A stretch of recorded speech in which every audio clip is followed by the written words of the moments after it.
Hello and welcome to the video. This is a very first quick look at this thing here. This is the AtomRC Beluga. I think they originally were going to call it the white whale, but you'll see why in a minute. This has just arrived. Now this isn't going to be in general release from AtomRC until probably the end of March. So I'm going to hold off with my build video and my kind of maiden flight video until a little bit closer to time. However, I have had loads of people get in touch and ask me about this and ask me if I was getting one. So I thought I'd do a very quick video, well, not that quick because we're going to do an unboxing, and show you some of the key features with this. This is a very different kind of model from the stuff that AtomRC has been making until now. Those of you that watch the channel regularly will know that I'm a massive fan of AtomRC. I love the way that they do stuff. The penguin, the swordfish, the dolphin are all amazing FPV planes, but they're built specifically around modern hobby and FPV, and they started selling them with inbuilt flight controllers too.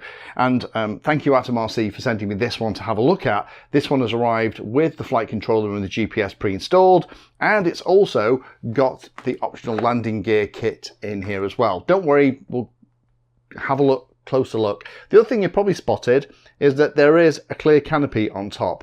Optical clarity seems okay. It probably needs a bit of a wipe down, but you could definitely put some kind of pan and tilt setup in here and have that kind of in-flight experience. And I think before we get too far into this, that is who this plane is aimed at.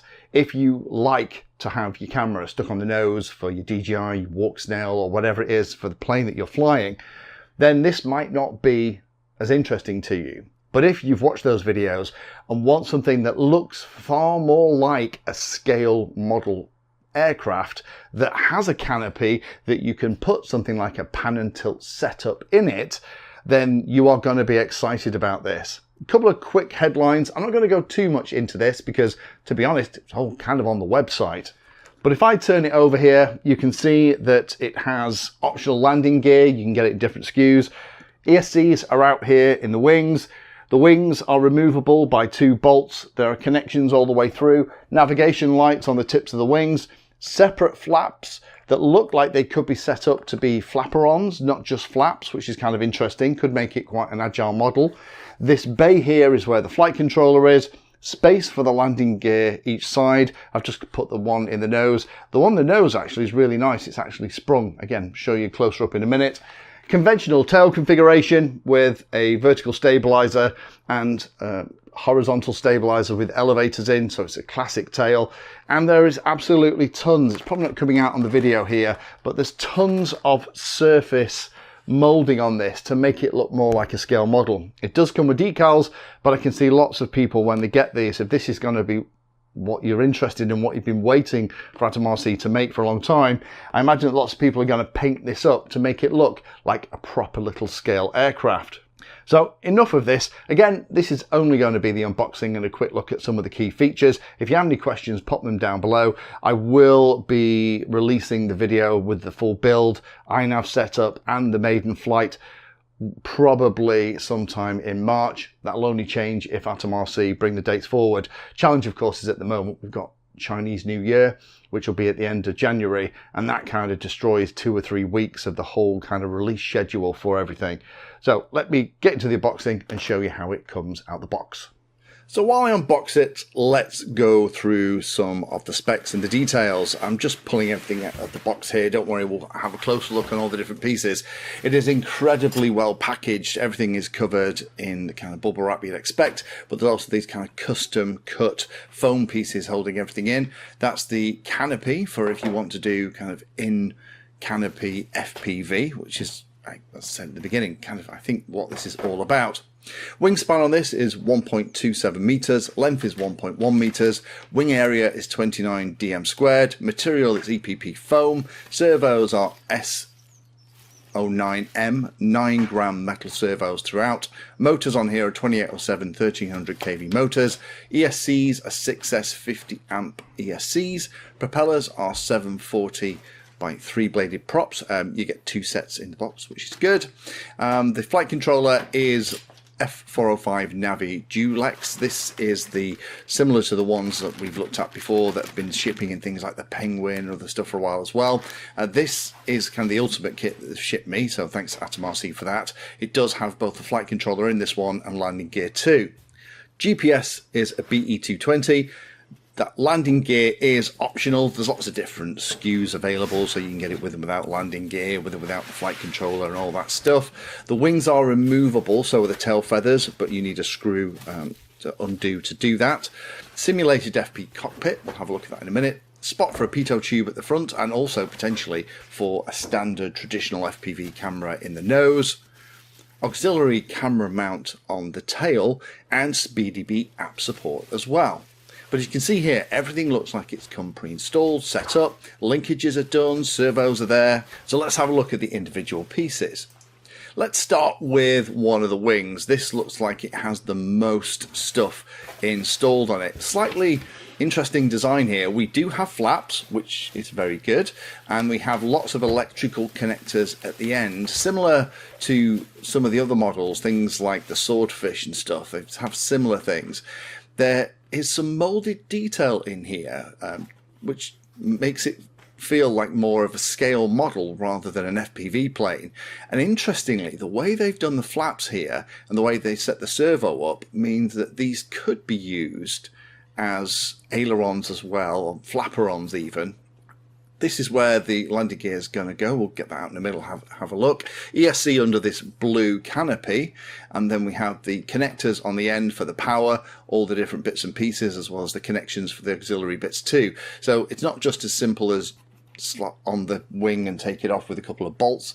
You're going to have to make some connections off. LEDs in the wingtip, and these slightly odd protuberances at the end of the wings. It's kind of an interesting design choice. I think lots of people are probably going to look at this and think it's a little bit weird looking. CG spot underneath, which is good, but things like the vortex generators along the leading edge is a bit weird, but we'll see how it flies. I'm definitely interested to see how it all works.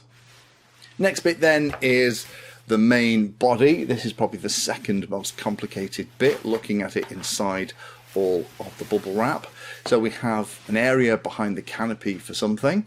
That is for the VTX and the VTX cooling bits and pieces. So that's a nice idea. That must be what that piece is behind the canopy.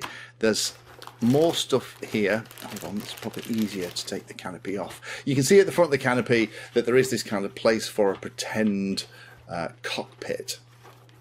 You can kind of put a mock-up on there if you were going to put some kind of pan and tilt system inside here. Let's have a look at what this is. Okay, so this is battery strap, some of the mounting pieces. Interesting, called White Whale on this one. I wonder if that was what they're originally going to call it and then change it to Beluga afterwards. Some of the cables we're going to need, and then looking inside, there's the BN220 GPS, so there's got to be a flight controller on the other side. Lovely long power cable, not massive wire. I like the way that they've actually got lots of room on here to also mark where your battery's going to go. Room at the front for, not sure actually what that would be for, landing gear at the front. And then we have under here, this must be where the flight controller is, so mounted upside down like it is in, I think the Swordfish is similar to this. Yeah, it is. Okay, so this looks very similar to the other flight controllers that they've done before. We have the cables that are going to go out into the wings. They're going to make a lot of the connections off for the different bits and pieces. We have the little board, I'll put it as far away from the compass as I can actually, that has the connection for USB and also the buzzer, which is good. But we're going to have to route those cables out into the wing, but that looks pretty standard stuff. We've set these things up before and played with them. You can see here that there's no electrical connectors as such. You're just plugging all of these connectors into that kind of piece at the bottom of the wing to make all the electrical connections off. Okay, that kind of works. Would have been nice to have one connection block that did everything, but I guess with so many different options of what you can have in the wings and not, we've at least got 2 servos for the control surfaces and flaps. We've got another one for the LED control, and then obviously another one for the landing gear too. So what does the canopy thing look like? If I just put this back in, tolerances on this are nice. Nothing is loose. It's all going together very cleanly, the canopy is going to sit kind of like that. And nicely, they have included exhaust and inlet holes so that it doesn't fog up and you have a bit of airflow around it as well. It's quite a nice touch. It's quite a big canopy, and again, as I said at the beginning, I think this is going to be more for those people who want that kind of in-canopy FPV experience. Nose at the front, I'm guessing that's where you could put your pitot right at the very front of this nose, or there is that place for an FPV traditional camera if you wanted to not use the canopy piece, but I guess if you didn't want to use the canopy, you'd get one of the other models, right? Connector at the back to go into the tail, so let's get the tail next. Push that out the way. So this looks like a very uncomplicated bit of kit. There isn't any wires or servos or anything in here, so there must be part of the feathers. Okay, all right. Again, lots of sculpted detail in this, panel lines, other bits and pieces, using these inserted plastic bits to actually hold the wings and other bits in place. And then we have, okay, yeah, there we go. There's the connection block at the end that's going to be used to plug everything into. So again, if you remove the tail, which I think is a lovely idea for transport, you're going to have to make off that end. Got another one of those in the bag. We'll see what that's used for when we get around to actually building this thing. So let me grab, I think this looks like a horizontal stabilizer with the elevator on it. Let's just get this out and have a look. Again, looks like the servos are installed. Everything looks set up. We'll settle the alignment and things when we play with it. Again, these are these little SO9M metal geared servos. I'll check with AtomRC whether or not they're digital. So the way I guess it works is that you feed the cable through the little hole at the front. Not bother about that for this, just to check the fit. Again, fitment's pretty good. One screw at the bottom is going to hold it into place. It's going to fit a little bit better when the cable isn't in the way, but that's pretty easy and straightforward.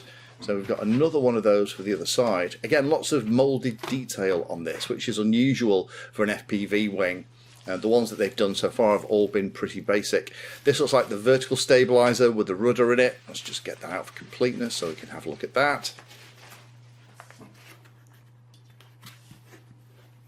Yeah, servos installed, foam hinges, but there is carbon reinforcement in the control surface again. I just like the way that AtomRC do this stuff. Again, lots of moulded detail, the same kind of weird protuberance at the top of the vertical stabilizer that there is on the ends of the wings. Again, I do think this is just going to be one of those Marmite models. People are going to love it or hate it. If you've been looking for an FPV model that you can do kind of in-canopy FPV, maybe with something like the Walk Snail Tracker or something like that, this is going to be a great model for that. So kind of get an idea of how this is all going to go together. Let me just push this in. This requires, okay, you need to put the nose in first and then it slots down, again held in place with a single screw. But again, tolerances are nice and good. You've got rivet detail on this bit. I imagine that people will end up painting these in all kinds of different colour schemes. There is decals in the box, but I think lots of people will probably just go and try and make it look like a proper little scale model rather than anything else. This is the bag of landing gear. Now again, this is optional stuff. There is one set of wheels that go under each of the wings, and then there's one for the nose. So let's have a quick look. Bit of hardware. Okay, that looks pretty standard stuff. Foam wheels, not pneumatic. Standard kind of motor setup. So we've got two of those, so they must be the ones for the wings, which means this, yeah, it's different, is the one that goes in the nose. Steerable and sprung, which is a nice touch as well. So there's almost certainly going to need to be some kind of servo in this bag somewhere to run the steering. Okay, there it is. Okay, so that's going to be slave to the rudder, or maybe a steering channel if you're not going to do it that way. So that's actually quite nice. How do they fit? Because interestingly, under here, there is all of the pieces ready to just screw it into. You've got to be a little bit careful, and I would probably put a bit of tape over the wires to and from the ESC. But they don't go they're not going to retract fully underneath the wing. If you're going to use these things, they're going to go in till about halfway. I wonder what it's like for the front steerable one. Is that going to, that looks like it's going to completely retract. Let's just push that in and see. Yeah, it is. Okay, so that one is going to be completely flush. Again, you don't need to have the landing gear. If you are lucky enough to have a nice place that you can taxi and take off and land and have more of a scale FPV plane experience, I guess that's up the street. Lots of blanking bits and pieces if you're not putting things like the landing gear on. So for example, the big piece there is for the front piece of landing gear, carbon fiber rods, the props. Again, 2 sets. Nice to have some spares. Prop nuts are in here too, so don't lose this bag. That's going to make you very sad. And then we've got this last box in here. This looks like the kind of thing that we've looked at before. AtomRC released this as a product, and it was kind of a battery quick release system.